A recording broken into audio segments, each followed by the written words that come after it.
Uma outra coisa interessante, olha o que acontece aqui na balança comercial. A gente importa adubos e fertilizantes. Nós somos produtores rurais. Né? Nós somos uma política do agronegócio. E nós não produzimos nenhum insumo do que nós produzimos. Nós importamos. Ou seja, nós só produzimos aqui o setor primário, fazemos a produção da soja, mas com todo o material que vem de fora. Ou seja, nós só somos uma espécie de montadora agrícola aqui. Né? A gente não consegue desenvolver a nossa capacidade produtiva, nós não conseguimos desenvolver nossa capacidade produtiva para, por exemplo, produzir melhor aqui, utilizando os fertilizantes. Nós produzimos o nosso próprio fertilizante. E isso está uma coisa ligadíssima com o trabalho de vocês. Muito, muito ligado, muito ligado. E aí, é importante você entender isso. Né? Aí, demais produtos de transformação da indústria. Né? Somos montadoras aqui. Por exemplo, nós temos já aqui no Nordeste a indústria do Jeep. Só que todo o equipamento que vem é de fora. Então, nós só montamos aqui ou consumimos uma parte e mandamos para outras áreas, para outras regiões. Por exemplo, nós mandamos para o México, como mostrou lá, e também mandamos para a Argentina. Né? Então, aqui é só um processo de montagem na economia brasileira. E aí você tem a importação de equipamentos, né? Equipamentos de telecomunicações, peças, acessórios, né? Válvulas. Olha que interessante. Paulo, eu fui tentar descobrir o que é essas válvulas termiônicas. E aí, o que acontece? O pessoal, e eu fiz uma análise muito massa aqui, porque o pessoal fala que, por exemplo, a Coreia do Norte é um país pobre, né? E nós importamos essas válvulas de lá. Ou seja, existe uma industrialização lá mais avançada do que a nossa, cara. Então, nós estamos pior do que a América do Norte, em termos de desenvolvimento industrial. Tá? Não estou falando de outras questões. Estou colocando aqui, por exemplo, essa questão da produção. Não quero faltar outras questões, só essa. Deixa eu ver aqui, pronto. E aí, outras coisas, equipamentos e tal. E aí, eu vou mostrar o mapa do mundo, do que a gente consome. Primeiro que a gente consome aqui, muito da China também, né? Depois vem os Estados Unidos, muito próximo à questão de consumo, mas a gente produz muito próximo, ou muito da Argentina, ou da China. E aí, todo o equipamento eletrônico, hoje, a gente já sabe que vem da China, né? Tudo que a gente consome é tudo chinês. O chinês já pegou essa parte da mecanização do digital, do setor de informação e está dominando. Essa é uma grande questão também que está dentro da eleição de Donald Trump, inclusive a guerra do 5G, né, que nós temos aí, para vocês verem como está tudo muito ligado, relacionado. E o Brasil está nesse meio. Dos Estados Unidos, a gente importa o produto da gasolina, combustível. Né? A gente importa o combustível, a gente manda para eles o combustível cru, eles produzem lá e a gente traz de volta para consumir. Né? Da Alemanha, a gente importa medicamentos. Aqui, do Reino Unido, a gente importa os insumos. Isso aqui é insumo agrícola que tem aqui. Da Itália, a gente importa muito equipamento industrial. Né? Do Japão, toda essa parte automobilística de carro, de software, de toda essa tecnologia de carro, tecnologia veicular, a gente importa muita parte do Japão. Né? A questão lá da Coreia do Norte, que eu falei, que eu esqueci o nome lá, da válvula termostática, sei lá como é o nome dessa válvula aqui, 26% é da Coreia do Norte. Da Índia, que é um país muito similar ao Brasil, a gente importa a gasolina refinada, e a gente também importa insumos. Aí do México a gente importa alguns carros, né? Da Argentina a gente importa trigo, porque a gente não tem a capacidade de produzir trigo no Brasil. Quer dizer, a gente tem, mas não o suficiente para atender a demanda brasileira. E a gente importa carros também, porque eles produzem outros tipos de carro lá, inclusive caminhão. Né? Então, o que acontece aqui que a gente consegue perceber? Os produtos industrializados estão nos países mais desenvolvidos, né? Ou que estão aí numa grande expansão, que nem é o caso da China. E aí, nós temos essa relação de consumo, né, que a gente está vendo aqui também. A relação de consumo já é muito mais próximo China e Estados Unidos, né, o que o Brasil possui. Com a Argentina ainda é o mesmo, aí o tráfico com a Índia, com a Rússia. Dentro desse comportamento, ele se liga numa coisa bacana, né, que não é ele, né, mas é uma linha de pensamento que ele segue, que é o pensamento cepalino. Cepalino é uma comissão especial para entender a América Latina, que é da ONU, e aí tem um cara, Raul Pebres, que consegue observar a deterioração dos termos de troca, né, e ele começa a trabalhar dentro dessa perspectiva. Né. O que seria essa deterioração dos termos de troca? Ora, nós percebemos aqui já que o programa de comercial, de internacionalização da economia, ele tem um propósito.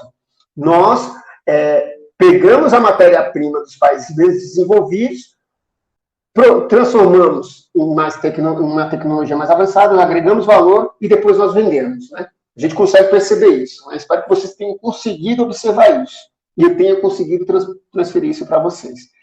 Dentro desse processo, e aí a gente vê aqui, ó, por exemplo, os países mais desenvolvidos, eles têm um nível mais elevado de vida. Ele tem uma qualidade de vida maior. Né? Automaticamente, eles têm um maior desenvolvimento. Né? Por quê? Porque eles têm mais capacidade, etc. E tudo isso, ele está analisando já aqui no século XX, né, essa situação. Isso acontece por quê? Porque você tem todo aquele processo do período colonial de transferência de valor. Você tira a riqueza de uma determinada região, concentra em outra, que no caso, na época era a Europa e depois veio para os Estados Unidos, tira essa centralidade, você concentra e você consegue produzir com mais qualidade. Então, depois que você está em vantagem, é difícil o outro recuperar. Até porque você constrói relações de poder dentro disso. Tá? Mais à frente eu vou dar um toque nesse assunto. E aí, o que acontece? Dentro desse processo dos países mais industrializados, o que acontece? É dentro da indústria, por exemplo, que estão os melhores salários. Né? Por exemplo, dentro da indústria você precisa de engenheiro, não é? Então, um engenheiro, ele recebe mais, por exemplo, do que um agricultor. Né? Então, o que acontece? Você acaba elevando o nível do trabalhador, o nível de renda do trabalhador. Né? Então, é por isso que você tem uma qualidade de vida maior nos países desenvolvidos. Né? O agricultor, não. Ele já sofre com a diminuição da renda, né? da renda dele. Então, já tem uma questão, quando ele importa aqui, ó, uma queda na qualidade de vida. Ele tem um menor desenvolvimento, ele tem menos acesso à educação, porque, por exemplo, o engenheiro ele é mais estudado, ele tem que ter um acesso mais à educação para desenvolver uma planta industrial. O agricultor, teoricamente, não tem um conhecimento, teoricamente, subjetivamente, não tem o conhecimento que tem o engenheiro, né? Então, ele tem menor capacidade de desenvolvimento, né? Ele tem uma dependência, né? Por quê? Inclusive no Brasil. Porque, por exemplo, quando a gente pega o processo da cana-de-açúcar, a gente tem uma questão da concentração de terra, né? A gente tem um problema de concentração de terra que não deixa, por exemplo, o trabalhador ter o acesso à terra, né? Então, ele vive à margem. Ele vive à margem. E quando você tem, por exemplo, no processo da cana-de-açúcar, você tem as terras mais férteis para o mercado internacional. Então, a produtividade, ela aumenta, ela tem uma concentração de ganho, de renda maior, né, porque tem mais capacidade de produção. E as terras que vão interiorizando, que vão indo para dentro, elas são cada vez mais produtivas, cada vez menos produtivas, né? Então, ela exige um esforço maior do trabalhador, um gasto maior do trabalhador para ele produzir dentro daquela região. E aí eu falo para vocês, eu voltando naquela questão dos insumos, a gente precisa cada vez mais importar insumos, fertilizantes, o desgaste da terra, e aí vocês, como professor de biologia de vocês, aí podem explicar melhor esse processo, né?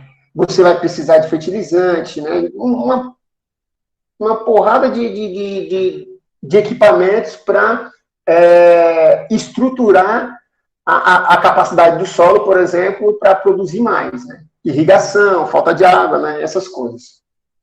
Então, para isso, você fica mais dependente, né? Sabendo que a gente já, como não temos a capacidade de produzir insumos, né? Como vem de fora, esse equipamento fica mais caro.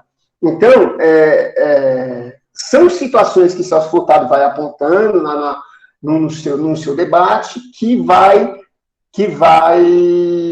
mostrando a relação Brasil e o comércio internacional, o que vai restringindo o acesso do trabalhador à produção, né? E outra coisa, por exemplo, como nós produzimos, por exemplo, soja, vamos lá, a agricultura, o material da agricultura, né?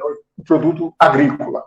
O produto agrícola, ele tem uma coisa assim, se a gente tem uma safra muito boa, a gente produz muito mais, e quando a gente produz acima do que a demanda necessita, o que acontece com o preço?